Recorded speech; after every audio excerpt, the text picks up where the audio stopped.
and welcome to Andertons TV. My name is Jack, and I'm here today with the beautiful... Oh, I'm beautiful, am I? Ben! Ben! How's it going? We did well on the handshake this time. Yeah, for once. It's good. I've done a few videos today, and I've missed you. I've missed your knowledge. The things that I had to do earlier didn't need knowledge. They just needed my incredible enthusiasm. shreds. Yeah, exactly. There we go. Shreds. But I need your knowledge on this, mate. Going to be a super quick overview because I haven't had as much quality alone time, you know, with this one. Synth has really excited me. It's Dreadbox and Polyend, so we've got a Polish company, a Greek company coming together with some awesome synth half and weird sequency interfacey type stuff. It's good that we voted for Brexit, so I'm sure that'll totally. So this is only going to get more expensive, or I don't know how it works. Nice, that's it. So yeah, we've got 6 oscillator synth on one side, 3 analog, 3 digital. Loads of people have gone over this already. Really nicely laid out. I haven't seen it, mate. You feel free to tell me, and just in case you haven't seen it. Yeah, we can do a brief overview, kind of a sound thing. We've got a sequence that we can play that I made earlier with my incredible musicality. So this grid will start out, it can be a 64-step sequencer. You can pick your endpoint. I've just got a little 16-step thing so we can play about. Let's just tell these all to shut up quickly. So that's just one analog oscillator. We have, bear with me while I reset things.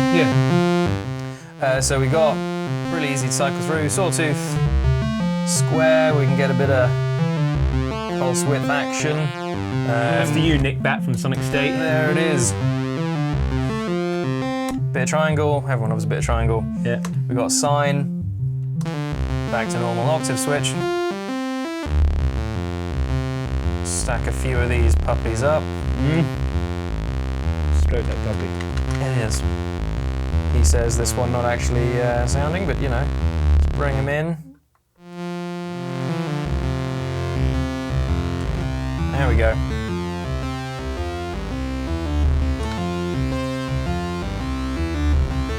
Bit OD tune, why not?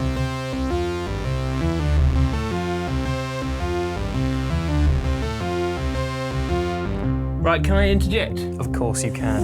Thank you, mate. It sounds really good. It does sound good in here. I have had my hands on the stuff from Dreadbox before. Yes. Are they taking part of the Sonics? I'm not familiar with Polyend. Cool. So Polyend, their big flagship thing is a product called Seek, which is an 8-track step sequencer, massive long thing with lots of these kind of quarter of this size pads. And they've also got some really cool MIDI to CV modular stuff. Right. And actually one of their cooler products, which hasn't come out yet, is, you got like MIDI drum stuff. I think it's called Perk, like percussion Perk. A MIDI controllable kit has these little actuators that can hit acoustic drums for you, so you can MIDI control acoustic drum kits, which is pretty cool for like sampling and stuff. Actual mechanical arms. So it's this little blob that you can kind of mount on percussion rods and arms. I'm not a drummer, don't know how it works. And it's got this little, I think it's a solenoid in there, so a little rod just goes doink, and you can attach it to a snare, hi-hat. It's really neat. Not out yet. Imagine having a kit in the other room, programming the drums on a computer. Ultimate laziness, one-man band type stuff. It'd be incredible. So yeah, they've got this pad system here. They are pressure sensitive. And they've got XY as well, so there's a bit of expression coming in, a little bit XY across the whole thing, so maybe I could use this Actually, I don't think it's across the whole thing at the moment. Per little pad. No. So I've got a preset for that. Is that this one? I think it's this one. Yeah, it is. Wow. So I've got a little bit of vibrato on the Y, I know filter on the X, and I didn't do anything with Z, but there we go. I get slated for false enthusiasm. It's not false. If you came and saw how small this square is, like, I can't believe you're getting a range of expression in that tiny space. One of the great things I want to highlight is... It's a bit like what's in my trousers. Oh man. One of the cool things is the firmware we're running on this one, I was sent about an hour ago. Maybe 2 hours. Actually, 2 hours ago. I went to Subway. Yeah. They're iterating on it all the time because there's so much functionality that they can unlock from this, and because there's digital oscillators in here as well, There's so much you can do with coding, new features you can bring. I'm sure you could turn this into one massive XY pad. Because of the way the synth is laid out, there's only one filter. So while you can do, if we go back to the previous preset that I had, we can play this in 3 or 6 voice mode. So we can use this to play chords. It's a really handy interface for someone like me who can't play a keyboard anyway. So I can, instead of keyboard patterns, I can just do grid-based patterns to figure out chord shapes. Same notes, man. It's just like if you can get that out. Yeah. Lovely. It's really interesting. Just a new approach, really.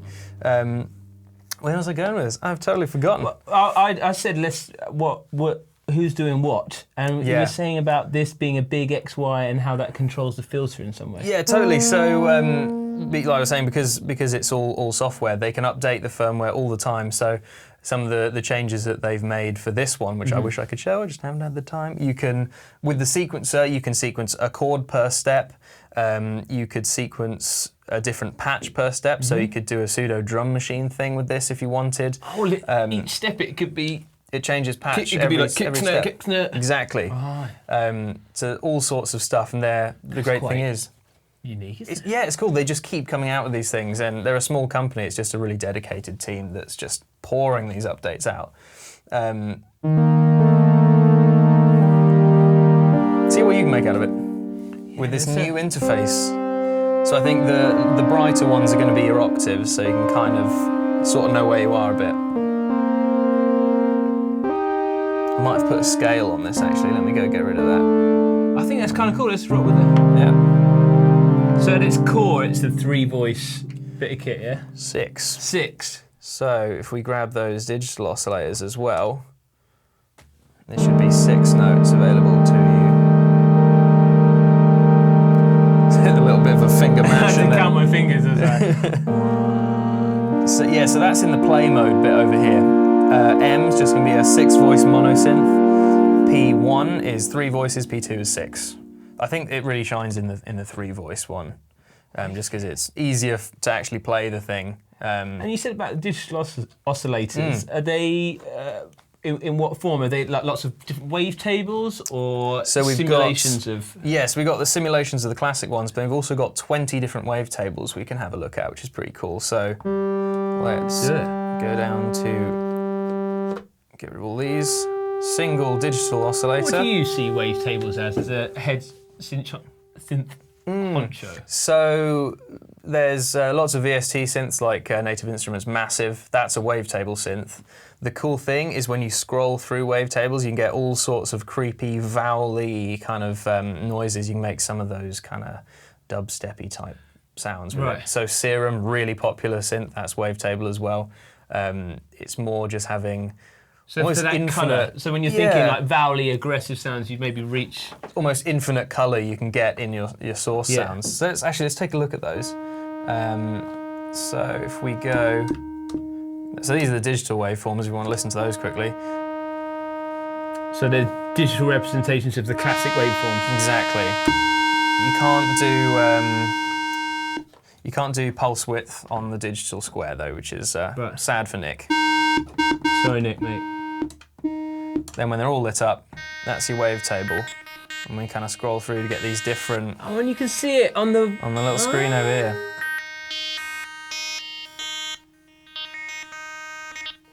Little screen, but I can see it from here. Yeah, just two of them. And we've got, if we go in the menu, this one, oops. Then we've got wavetable. I like how small the screens are. 1 to 20. I'm not a fan of menus, so the more the screens can hide, the better. I feel it as well, because when I look at it, I go, "Whoa, it's an imposing bit of kit." And let's just touch on the fact, it's a really solid bit of kit. It is a chunk. It's a weird form factor because it's really thin and kind of wide, but I like it. I suppose it's like a lot of people are combining products, aren't they? Like Rolly are offering different products, Novation. Akai, it's all modular, and they've kind of. Do you feel like they've just put a few things together for you? Totally. How does that work out? Price wise, I know we can't really talk about price, but have you seen what it is? Yeah, It's a premium synth. It's a premium synth, right? It's not some of those super high-end expensive ones. It's roughly in very line. characterful, like true analog diehard dudes, the Dreadbox guys, aren't they? Oh, definitely.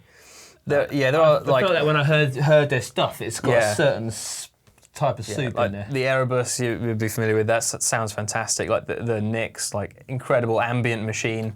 I just wish that's the thing. I just wish there were effects in here because while it's you've got sort of your 3 envelopes, and then 5 LFOs. There's a lot of weird sound design you can do. A delay or a reverb, just one single effect would have just been the icing on the cake and made this thing. It's cool. For It's me. got on the outs there. A quick look. We got just normal left and right. It's just in, out, and phones actually. In, out, and phones. Yeah. So you can control this via MIDI, just a regular keyboard as well. How does it make you feel as like a guy who speaks CV? Guy speaks CV. I don't need to speak CV. It's just a non-CV thing. It's a non-CV thing. No. Would you want it to interact with the CV world? No. What I do want it to do, and what they are actually, I think, is in this particular firmware version, is MPE. Who cares? Letters. That's kind of the rolly, multi-channel, expression-y thing. So you play one note, and you've got that polyphonic aftertouch thing. Because these must be. Are you saying these can unlock MPE in here? Exactly. So if you've got a synth that responds to it, you can control it with this as well. So you're not just buying a synth; you're buying an incredible controller and sequencer because it'll all go out over the MIDI stuff. Brilliant. And to get that depth of expression, but maybe you don't play piano. And Hello. And the keyboard just seems like, oh, man, I don't want to learn piano, but I want to get that music out. MPE synths, they're like the. It's because the spec was only released recently, so they're kind of. Well, those really expensive. Very well. Modal. I don't know actually. I'm pretty sure they went down that road. I think they're in terms of doing the MPE. I don't know. Comment in the comment section below. Add it in. There we go. A bit of wavetable action. There's the one that's. We got an organ suddenly. That's pretty cool.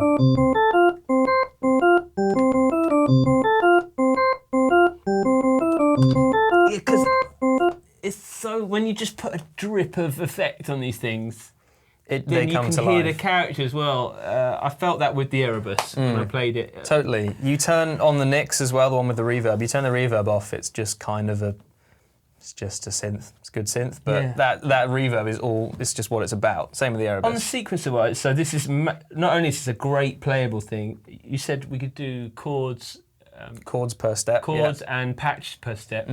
How many tracks is the sequencer? So it's just the one. So while you can have chords, which would kind of be like 6 tracks, like one for each oscillator, it's just addressing this. So it's like one bunch of data. Yeah. Nice. I suppose. Well, who do you think this appeals to? The synth itself. Just kind of any synth guy. I think this, as we're saying, the non-keyboard player, the people like me, the sound designers who can't actually play that much, just people that want like a refreshing perspective on something, because you can MIDI out to any other synth, and then you've got this strange way of looking at it. If we grab a menu, the configuration thing somewhere, where am I looking? Actually, bear with me. So if we change scale in here. Oh yeah, we want a bit of Lydian if there's in there. Where are we looking? You can see that the layout of the grid changes, so it's a little bit more refreshing. Lydian Major. Lydian Major.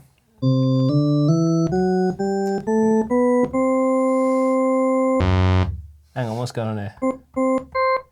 So if these are the same pitch, where's the next note? You can go up in groups of 3. See, I don't know any more than you. It's like the. Nah. Is that how you ascend a scale? Like. You're witnessing. That was the Maltese Falcon back there. And this is how good young people are at music now. Because I was trying exactly, and he's shown me the push before. So maybe if you're a push dude and you love that interface, but you want to get an analog real bit of kit. It's got the USB connection on it. Is that? Do you reckon that does the USB? Yeah, it'll just do the MIDI stuff. Yeah. That's good. Well, it seems cool. Have we got these in the store? We do. They literally turned up yesterday. Nice. Well, maybe come to Guildford. It's something you definitely want to try out for yourself because it's a really interesting experience. With and in the shop grid. we can set you up. Yeah. Have some headphones. This one's just going straight to display. So. Would you make if I came in and I drove from Shropshire? My geography's terrible. How far away?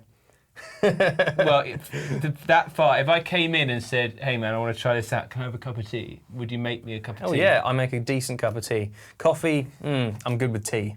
But yeah, I'll make a cup of tea. Well, that's deal done. Thanks, mate. Cheers. Nice one. And check out the links below for all the specs on it. And hope you have a lovely day. Should we leave them with a sequence and walk off? Oh, it's not very exciting. Let's leave them with. Just go random seek. Actually, yeah, let's grab a random patch. Who knows? Oh yeah. Oh.